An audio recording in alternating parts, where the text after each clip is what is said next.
אני שבוע בלי שינה. שבוע ללא שינה. באתי אליך רק אתמול, לא עברו 24 שעות. פחות משעה וחצי הנס נתגלה. דבר כמו לעד. לא יהודי, לא ידוע. יצאתי ממך וקיבלנו תשובה שאין שום דבר. אתה מבין מזה הרב? מה קורה פה? פיתוח לב. אני ילד בן יום. ילד בן יום. אמרו לו עכשיו פיתוח לב. על מה מדבר? אני לא אשכח. אני לא אשכח דבר אחד. אני קטן אמונה, אבל אני חזרתי בתשובה, אני לא רואה כל כך טוב בעיניים. אני רוצה להגיד לך שהרופא שאמר אין מצב, לא קיים, ואני שואל אותו לפני כל המשפחה, יש מצב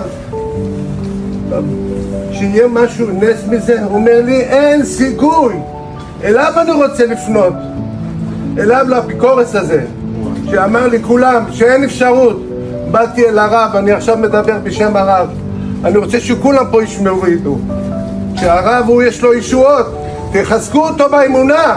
אתם לא מבינים כמה כוח הוא דורש מכם להאמין בו ולהאמין בקדוש ברוך הוא שהוא עושה נפלאות. אנחנו קיבלנו תשובה שעה וחצי אחרי זה. הנה הבן שלי פה יבוא ויגיד לך מה הוא שמע מאשתו אחרי תפילה של פשוטה לקדוש ברוך הוא באמונה. אני קטן אמונה הרב, אבל אני יודע דבר אחד, שאם אנחנו באמונה שלנו נתחזק כולנו פה ביחד ונאמין בשם, נדע שהגואל יגיע עוד. את מה שצריך לתת.